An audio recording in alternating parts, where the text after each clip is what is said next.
Hey, and while I'm sitting here, I figured I'd do another video and answer some questions. I had a few of them that I thought would be good to respond to in a video format. One of them comes through from Overdub Sessions Volume 12, which is all about playing less and serving the song. Where is this? Okay, Joe Wilson. 3 weeks ago. How do you deal with working on parts for songs that you don't particularly like? I know it's not your job to critique the song they have written, but there must be times when you think the song sounds like a flop and you've been asked to feature on it. Well, my best answer is something you already said. It is not my job to decide if the song is good or not. Yes, I work on a lot of songs that are less than stellar. I work on songs from all over the world. It's not just in town. And there's really great ones from everywhere. There's other songs that I think are a little clunky or don't make sense. I think the hardest kind of song for me to play on is the one that is trying so hard to be something that was successful a while ago, and it's really obvious. And again, when I say difficult, I mean, consider the context. I get to play guitar on songs for a living. So no song is so bad that I'm going to think, wow, I have got to stop doing this. It doesn't, that song doesn't exist. So yeah, there are songs that I hear and I'm like, oh, that's an interesting choice, or that's weird. But I was given advice early on from a guitar player I highly respect, who has become a good friend. And he said that no matter how awful you might think the music is you're playing on, or maybe you're playing a gig and the singer is really bad and just sings off key or is overly dramatic with their stage presence or whatever, you still have an opportunity to play great guitar and to play great music. And anybody in the crowd who watches that show, they might think that singer's a train wreck too, if they are. But you have the opportunity to allow them to walk away thinking, man, that guitar player was awesome. Those songs weren't very good. The singer was weird. That guitar player was fantastic. And that's the mentality that you approach everything with. Also, this is the last thing I'll say about this. You're also in the service industry, so that goes back to it not being your job to critique the songs that you're given to play on. You're the help. Consider the songwriter as the general contractor who built the house. You're there to do finish carpentry, or to paint, or to hang the curtains. The song is not going to live or die by the parts you add. You can only enhance or detract from what's there, depending on what you play. I'm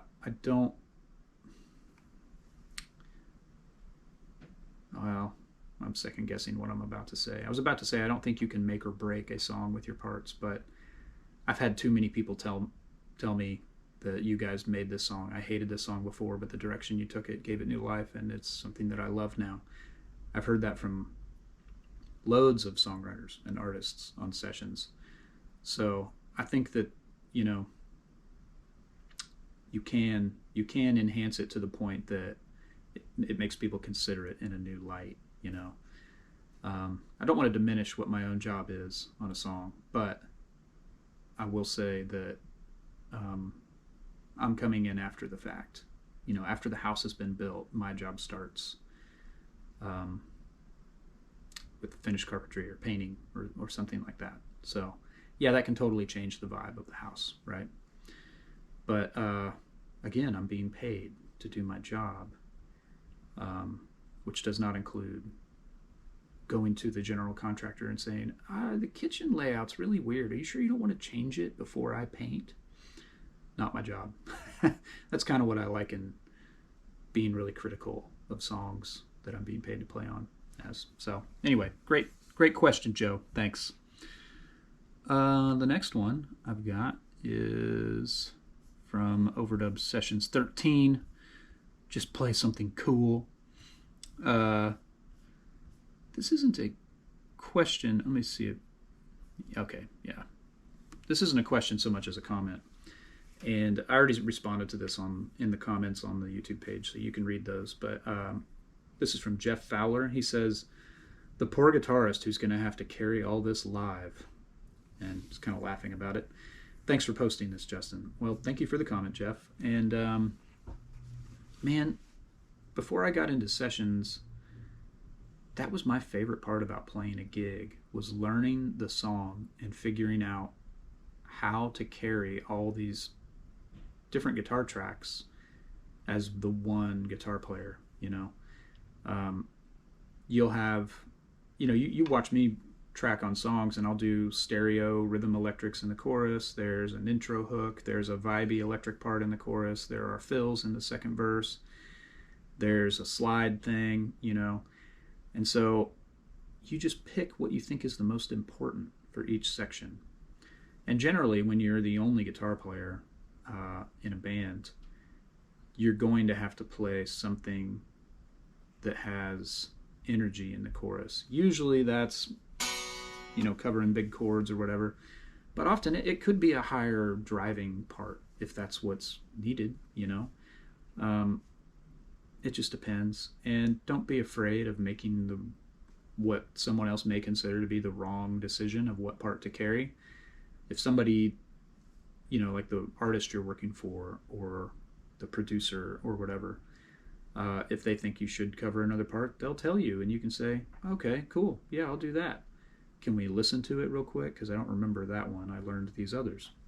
And so, you got to be adaptable. You got to be able to, in the middle of a rehearsal, listen to the recorded version and pick out what they're hearing and what they want you to do, and get that under your fingers fairly quickly. But yeah, I always saw that as a really fun challenge. Like, I'm going to play, my last road gig was David Nail, and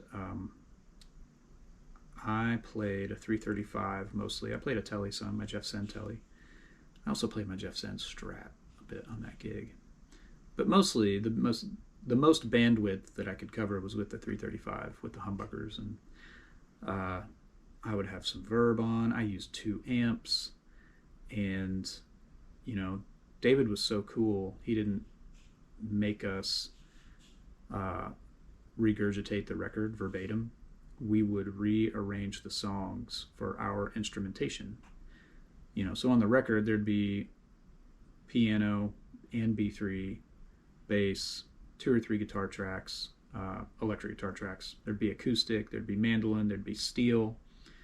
And so we would work the songs up as a 5-piece, because his touring band was guitar, keys, bass, and drums. And then he played acoustic, and he's a great acoustic player.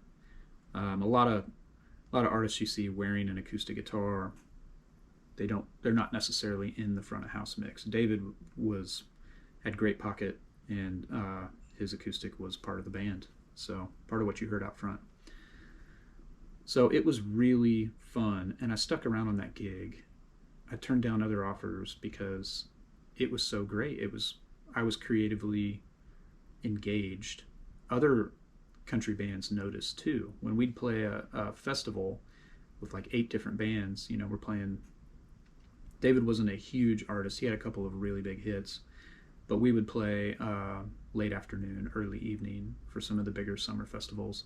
And man, so many players from the other bands had heard these guys do something really cool every night, and they'd be sitting there watching. And we were kind of known as the band that you're going to get something different, and it's going to be awesome, and you don't know what it's going to be. And David really loved that. All of us loved it. It was great. We were invested creatively, instead of just playing the exact part night after night after night that the guy on the session had played. And I'm not knocking that at all. Fans can really want to hear the song like the record. We just had a small band, and we were like, this is impossible unless we run so many tracks alongside of us that it just looks goofy. You don't want to hear all these background vocals and pedal steel extra guitar parts and there's nobody there on stage playing them. Not when you're trying to put on a show as an artist with a band, with a supporting band. So we were proudly no tracks for a very long time. And then we started adding some little things like, percussion and loops and stuff. But great question. I don't think of the guitarist as a poor guitarist who has to figure all that out. I think of it as that's really fun to figure out. So I had another question, and this one was sent to me in my email that's on YouTube. I'm going to read it real quick. Let's see here. I want to make sure that I get this right, so I don't want to screw up his question. I'm probably going to butcher your name, and I'm so sorry.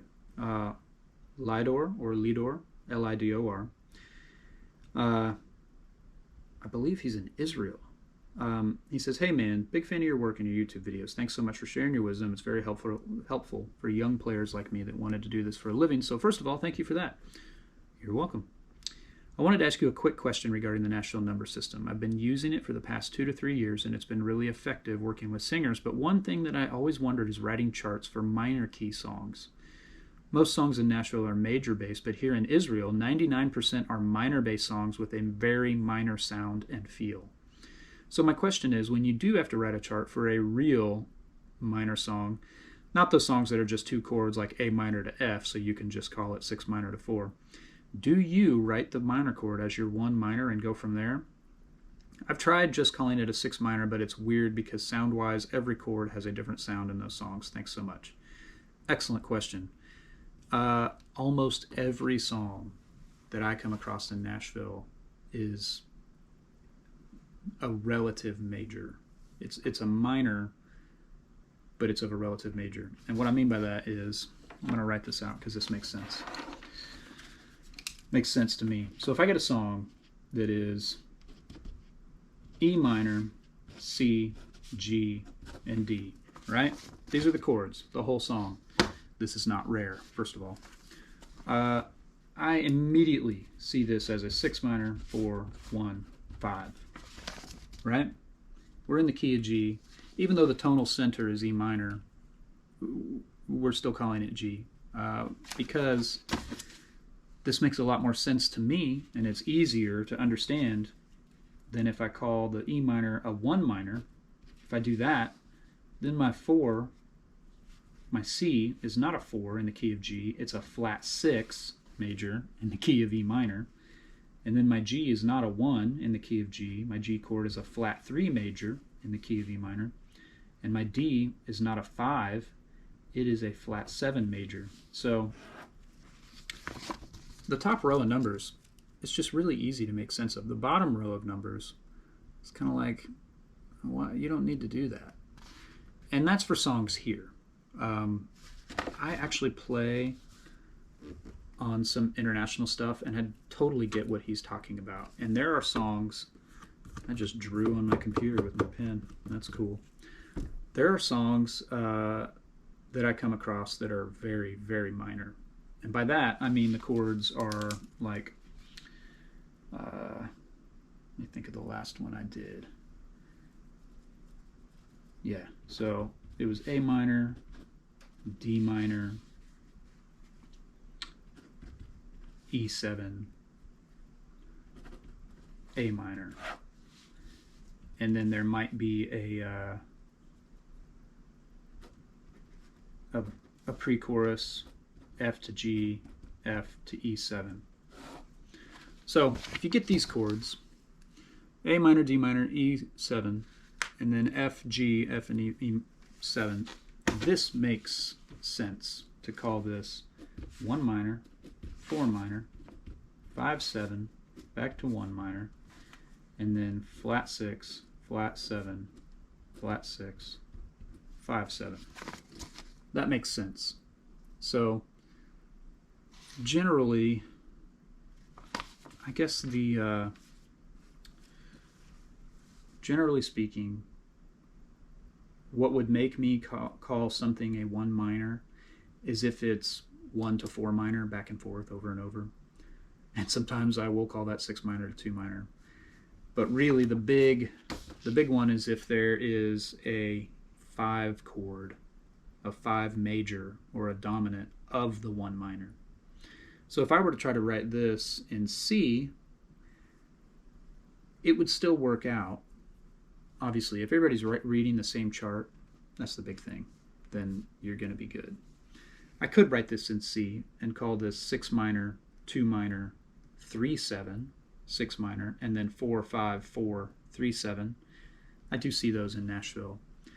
But I remember playing on minor keyed songs in jazz where you would have B minor 7 flat 5, E 7 flat 9 to A minor, you know. I mean, that's your minor 2 5 1. I would definitely not call that a 7 3 6. I'd call that 2 minor 7 flat 5, a 5 altered 7, 5 7 alt to A minor. You know, it just depends on how the chords are constructed. If they're constructed as a mode of the major scale, which is almost all of them here, then I'm going to call it the relative major and stick with the 6 minor. If they have songs that are built off of harmonic minor, or sorry, if they have chords that are built off of harmonic minor, like the 5 7 chord, or you know, a 5 7 flat 9, or some of those, you know, if those extensions are in the chord, if there's a 2 minor 7 flat 5 above the minor, then I'm going to call it a 1 minor. So yeah, I think in Israel you're good with the 1 minor chart. It probably makes more sense. I've played on some songs that from Russia, actually, same sort of thing, very minor keyed, and when I scratch out a chart, I typically do 1 minor for those as well. So let's see, I may have got another question on this last video I released or uploaded. Let me see real quick. When advertising on YouTube, Oh man, I just love YouTube ads, don't you? Isn't that the greatest thing? Yeah, there is a question here. Timothy Hansen. He only asked this 3 hours ago, so this is quick response here. Do you have a sense for how long after you get done with all the parts until the song hits the radio? Man, it's all over the map. It could be the end of the week. That's rare. It could be several months. A lot of the stuff that I play on doesn't necessarily go straight to radio. Like the big major label artists, if we cut for a whole day and they think they've got a single, then the label will deliberate over it and they'll go back and forth and they'll decide to release something and support it, you know, with a radio tour or whatever we're allowed to do these days with COVID. And so sometimes you'll hear a song hit the radio that you played on a year or two ago, and usually in that case somebody in the artist's team has changed. They got new management, they've got a new person, a new A&R person, they've got someone at the label that's handling them that's different, that really believes in this song, and this should have been the single last year, so let's go for this. We don't have anything to beat it, you know. That'll happen. Sometimes a demo gets released that gets upgraded, and or it doesn't get released. People start to hear it somehow. Take, for example, Buy Me a Boat with Chris Janson. He went on the Bobby Bones show and did an interview with Bobby Bones, and didn't have any new songs that he had been cutting aside from these demos that we cut. And so he played the demo, which a demo is a demonstration recording. It is for demonstration purposes only. You are not supposed to release it. It's not supposed to be part of your record. It is to demonstrate to an artist what this song may sound like were they to cut it and put it on their record. Or to demonstrate to the label. If an artist really believes in a song and they go and have it demoed, they will take that demo to the label and say, we got to put this on the record. Listen to this. I'm singing this. This is great. It's in my key. It's my thing. I really believe in this song. Let's cut it. Or let's just upgrade it, because the way that tracks come out on demo sessions is pretty awesome already. So he didn't have any masters with him, didn't have anything he was getting ready to release or had just released. And so he was like, well, I got a song, Buy Me a Boat. He played it. And enough people were listening to that show in different radio markets across the country, they started calling in and requesting it. And this demo turned into a double platinum single for him and got him a record deal, which is awesome. So, yeah, it can be all over the map. And often it's released to streaming. It's a streaming-only release. Or if it's released to radio, you don't hear it for a really long time because it has to start getting ads, and not advertisements, but ads. Like, people have to add it into their rotation in various markets. Whoever's the program director at whatever major country station has to start adding that song. So the way that they judge the early momentum of a single is by how many ads it gets the first week. And you'll see people, most ads in the first week by a brand new artist in however many years, wherever, and that's how you know a song's got a lot of momentum behind it and people are really freaking out about it. But sometimes it's an indie artist and they just tag me when they release it on Instagram, and that's always cool to see, and I can go listen to the final mix or whatever. Because a lot of times I don't hear what it sounds like after I'm done. Some people send me things that they were really appreciative of what I did on. They were really appreciative of the parts that I played, and so they're, got to hear how this came out. This is so cool. Thanks so much. That's always cool. But bottom line is, it's all over the map. If you're going in to cut and it's going to be a single, couple months, few months maybe.